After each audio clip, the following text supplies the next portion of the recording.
देख रहे हैं नेटवर्क 33 राजकुमार के साथ। तो चलिए पढ़ते हैं आज की कहानी की ओर। दोस्तों, ये घटना तब की है जब मैंने नौकरी छोड़कर एक दुकान खोलने की सोची, जिसके लिए मैंने गांव के हाईवे से सटे हुए चौक पर दुकान खोली। चूंकि हाईवे पर लोगों की आवाजाही काफ़ी ज़्यादा थी, तो ऐसे में दुकान का चलना लगभग तय ही था। खैर, मैंने जल्दी से अपनी सारी जमा पूंजी जोड़कर हाईवे के उस चौक पर दुकान खोल ली। मगर जब पहले दिन के ख़त्म होते होते कोई सौदा नहीं हुआ, तो मैं इस सोच में पड़ गया कि कहीं मेरे से कोई गलती तो नहीं हो गई।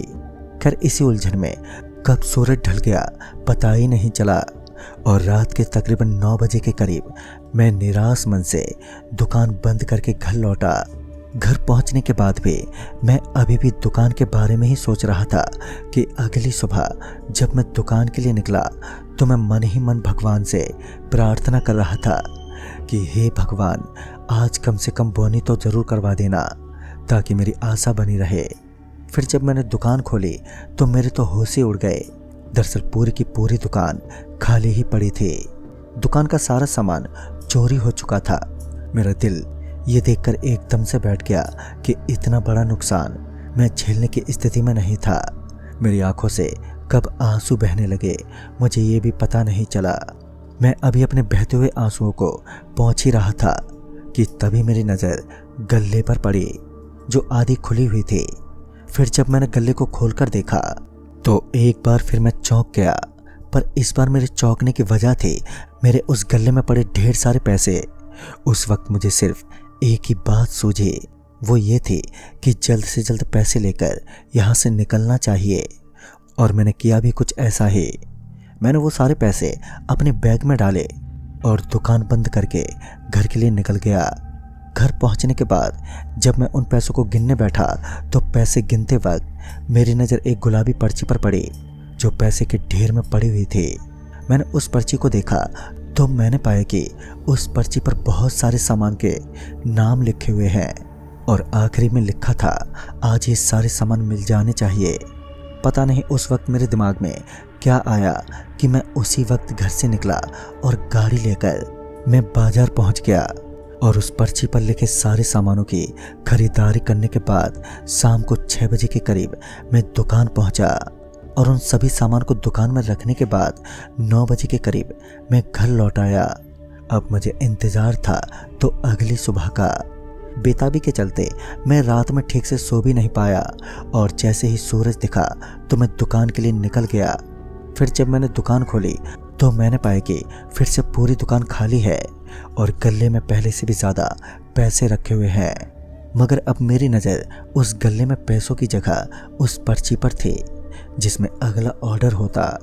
पर्ची के मिलते ही मैंने उसे खोलकर देखा तो इस बार पर्ची में सामान की मात्रा पहले से ज़्यादा थी। मैंने बिना देरी किए वो सारे पैसे बटोरे, और वहीं से मैं मेन बाज़ार के लिए निकल गया। हफ्ते भर में मैंने बहुत सारे पैसे बना लिए, जिस वजह से मैं लोगों की नज़र में आ गया था। वो सारे मेरी तरक्की का राज जानना चाहते थे, मगर मैंने अपना मुंह बंद ही रखा। फिर एक ऐसी ही सुबह मैंने दुकान खोली तो दुकान हमेशा की तरह खाली तो थी, मगर इस बार बेहद गंदी बदबू आ रही थी।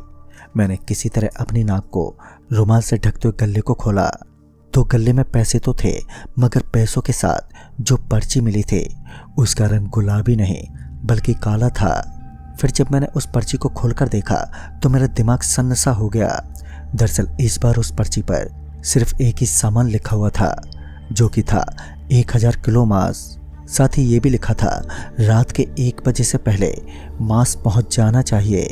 अब मुझे थोड़ी बेचैनी सी होने लगी थी, और साथ ही मैं इस नए ऑर्डर को लेकर काफ़ी डरा हुआ भी था। तकरीबन आधे 1 घंटे तो ठंडे दिमाग से सोचने के बाद मैं दुकान से बाहर निकला और गाड़ी लेकर मैन कसाई बाड़े पर पहुंचा, जहां से मैंने किसी तरह 1000 किलो मांस का बंदोबस्त तो कर लिया था, मगर मैं दिन के उजाले में उसे अपने दुकान में रख नहीं सकता था। लिहाजा मैंने देर रात 11 बजे के करीब दुकान में मांस रखवाने का फैसला किया, ताकि किसी को कुछ भी पता नहीं चले। और रात के 11 बजते ही मैं कुछ लोगों के साथ गाड़ी में मांस लेकर अपनी दुकान पहुंचा, और जल्दी से जल्दी मांस को दुकान में भरने के बाद मैं घर पर आ गया। और घर पहुंचने के बाद भी मुझे अभी भी बेचैनी हो रही थी। खैर किसी तरह रात तो कटी, मगर अब चिंता इस बात की थी कि आज रात गले में कौन से ऑर्डर की पर्ची मिलेगी। फिर जब मैं घर से निकलने के बाद दुकान पर पहुंचा तो मैंने देखा कि मेरी दुकान के आगे बहुत से लोग जमा खड़े हैं और सभी ने अपने नाक पर रुमाल या हाथ रख रखा है। फिर जब मैं दुकान के करीब पहुंचा तो मुझे बहुत तेज गंदी बदबू आई। वो गंध इतनी तेज और गंदी थी कि एक पल को तो मेरा दिल मचला मानो अभी ही मुझे उल्टी हो जाएगी। खैर मैंने किसी तरह से उल्टी को आने से रोका। तभी उन जमा लोगों में से कुछ लोग जो मुझे जानते थे मेरे पर नज़र पड़ते ही मेरे पास आए और बोले, अरे खेसारी, ये तेरी दुकान से इतनी गंदी बदबू किस चीज़ की आ रही है? उस वक्त मैं इस सोच में लगा था कि आखिर इस मामले को मैं कैसे दबाऊं। मैं अभी इस बारे में सोच ही रहा था कि बाकी के लोग मुझसे दुकान खोलकर दिखाने के लिए कहने लगे। ऐसे में मेरे पास सिर्फ दुकान खोलकर दिखाने के अलावा कोई दूसरा चारा भी नहीं बचा था। दरअसल मैंने दुकान खोली और दुकान का दरवाज़ा खुलते ही बहुत तेज गंध आई। गंध इतनी तेज थी कि कुछ लोग तो पीछे भाग खड़े हुए, तो वहीं कुछ लोग अपने नाक को अपने हाथों से ढके दुकान की तरफ एकटक देखे जा रहे थे। मगर दुकान तो हमेशा की तरह पूरी तरह से खाली ही थी, जिस वजह से वो लोग कुछ देर के बाद वहां से चले गए। और मैंने उनके जाते ही गल्ले को खोलकर देखा तो इस बार गल्ले में पैसों की जगह सोने के सिक्के रखे हुए थे और फिर से वो काली पर्ची भी थी। पता नहीं क्यों पर्ची को बिना पढ़े ही मेरे हाथ पैर फूलने लगे थे, जिस वजह से मेरी हिम्मत नहीं हो पा रही थी कि वो पर्ची खोलकर देखूं। पता नहीं इस बार क्या लिखा हो उस पर्ची में। खैर कुछ देर के बाद अपने आप को किसी तरह समझाते हुए उस पर्ची को खोलकर देखा। पर्ची को खोलते ही मेरे पैरों तले ज़मीन खिसक गई, क्योंकि पर्ची में जो इस बार डिमांड की गई थी वो ये थी 3 इंसानी नवजात शिशु की। अब मेरा दिमाग पूरी तरह से सुन्न पड़ चुका था। मैं फौरन दुकान से निकला और हाईवे के किनारे किनारे चलने लगा। मैं ये तो नहीं जानता था कि ऑर्डर पूरा ना करने के एवज में मेरे साथ क्या होगा, मगर कहीं ना कहीं ये अंदेशा ज़रूर था कि जो भी होगा वो बहुत ही खौफनाक होगा। मैं अभी उधेड़ बुंद में ही था कि इस मसले से बाहर कैसे निकला जाए कि इसी बीच मुझे एहसास हुआ कि मैं चलते चलते कई किलोमीटर दूर चला आया हूँ और अब सूरज भी क्षितिज की तरफ बढ़ चला है। उस डूबते हुए सूरज को देखकर मुझे एक उपाय सूझा और मैं वापस से दुकान की तरफ भागा। फिर जब मैं दुकान पर पहुंचा तो अब मुझे अपने प्लान को आखिरी रूप देना था। सूरज भी अब तक डूब चुका था और मैंने भी दुकान को जलाकर खाक में मिलाने का पूरा इंतज़ाम कर लिया था। बस देर थी तो एक चिंगारी लगाने की। मैंने माचिस की तिल्ली जलाई और क्रोसिन से नई दुकान पर मैंने वो चिंगारी फेंक दी। पल भर में ही वो दुकान आग की लपटों से घिर गई। दुकान को जलता देख मुझे ये लगा कि दुकान के साथ मेरी परेशानी भी जल जाएगी, मगर जब वो आग अचानक ही अपने आप बुझ गई तो मैं सत्ते में आ गया।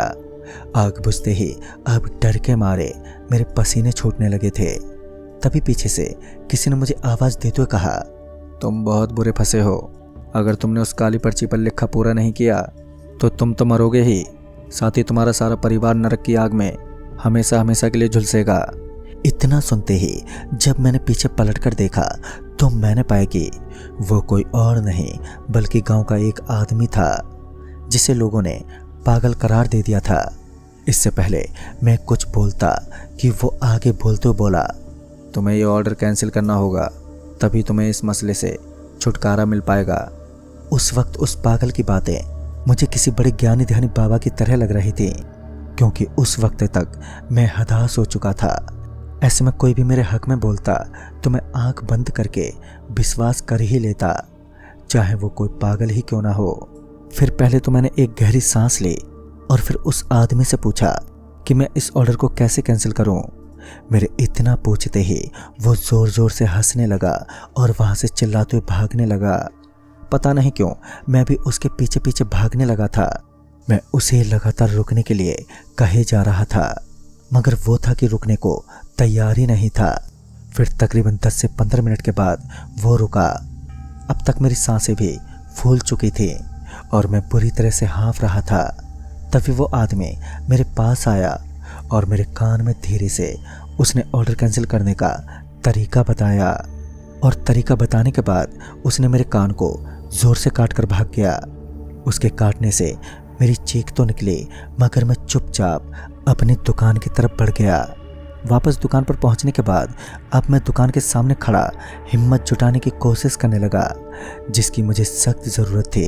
खैर तकरीबन 10 से 15 मिनट के बाद मैंने अपने कपकपाते हाथ पैरों पर काबू पा लिया और फिर दुकान खोलकर मैं अंदर बैठ गया और वेट करने लगा कि उस अनदेखे ग्राहक का जिसने मुझे ऑर्डर दिया था। अब रात गहराने लगी थी। बीतते वक्त के साथ मेरी सांसें तेज होती जा रही थी। फिर जब रात के 1:30 बजे के करीब अचानक ही दुकान के दरवाजे अपने आप ही बंद हो गए, तो बंद दरवाजों को देखकर मेरा तो दिमाग पल भर के लिए सुन्न पड़ गया, क्योंकि मुझे अभी तक कोई नजर नहीं आया था। मेरी आंख खाली पड़ी दुकान के चारों तरफ लगातार उस ग्राहक को ढूंढे जा रही थी। तभी दुकान में तेज गंध आने लगी और देखते ही देखते दुकान में काला धुआं सा फैल गया। वो काला धुआं इतना ज़्यादा था कि अब मुझे कुछ ठीक से दिखाई नहीं दे रहा था। तभी मुझे अजीब अजीब सी आवाज़ें सुनाई देने लगी। हालांकि अभी भी मुझे कोई दिखा नहीं था। मैंने झट से वो पर्ची निकाली और पर्ची पर क्रॉस का चिन्ह बनाकर लिख दिया कि ये दुकान हमेशा हमेशा के लिए बंद हो गई है। और ये लिखने के बाद मैंने वो पर्ची गले में रख दी और अपनी आंखें बंद करके वहीं कोने में बैठकर ये सोचने लगा कि कहीं मैंने उस पागल की बात मानकर गलती तो नहीं कर दी। वो अजीब सी आवाज़ें अब और तेज होने लगी। साथ ही मुझे ऐसा महसूस हो रहा था कोई मेरे शरीर के आर पार हो रहा है। ऊपर से उस तेज दुर्गंध ने अलग से नाक में दम करके रखा था। भगवान की कृपा से किसी तरह से 1.5 घंटे का वक्त बीता और 3 बजते ही सब नॉर्मल सा हो गया। मैं दुकान से निकला और सीधे शमशान घाट पहुंचा, जहां पर जलती हुई चिता के सामने मैं 13 मिनट तक खड़ा ही रहा और फिर घर आकर नहाया, जैसा कि उस पागल ने कहा था। रात तो ऐसे ही बीत गई। सुबह फिर जब मैं दुकान पहुंचा तो दुकान खाली ही थी और फिर जब गल्ले में देखा तो गल्ला भी खाली था। खाली गल्ले को देखकर ये तो साफ जाहिर था कि आई हुई बला अब टल चुकी है, मगर चिंता इस बात की थी कि उस पागल ने कहा था कि ऑर्डर कैंसिल होने के एवज में तुम्हें हर्जाना भरना होगा, और वो हर्जाना क्या है मुझे इस बारे में उस पागल ने अभी तक बताया नहीं था। मैंने जब बाद में उस पागल से पूछा कि ये सब उसे कैसे पता, तो उसने बताया कि ये एक राज है और जब वो अपना हर्जाना लेने आएंगे तो तुम्हें भी पता चल जाएगा कि वो कौन है। दोस्तों, ये सुनने के बाद मैं आज भी डरा हुआ हूँ। हालांकि मैंने वो गांव सालों पहले छोड़ दिया है, मगर आज भी मुझे कभी कभार वो गंध और वो आवाज़ें सुनाई पड़ जाती हैं, और डर तो इस बात का है कि आगे क्या होगा। तो दोस्तों, इस कहानी में बस इतना ही। तब तक के लिए बाय एंड टेक केयर।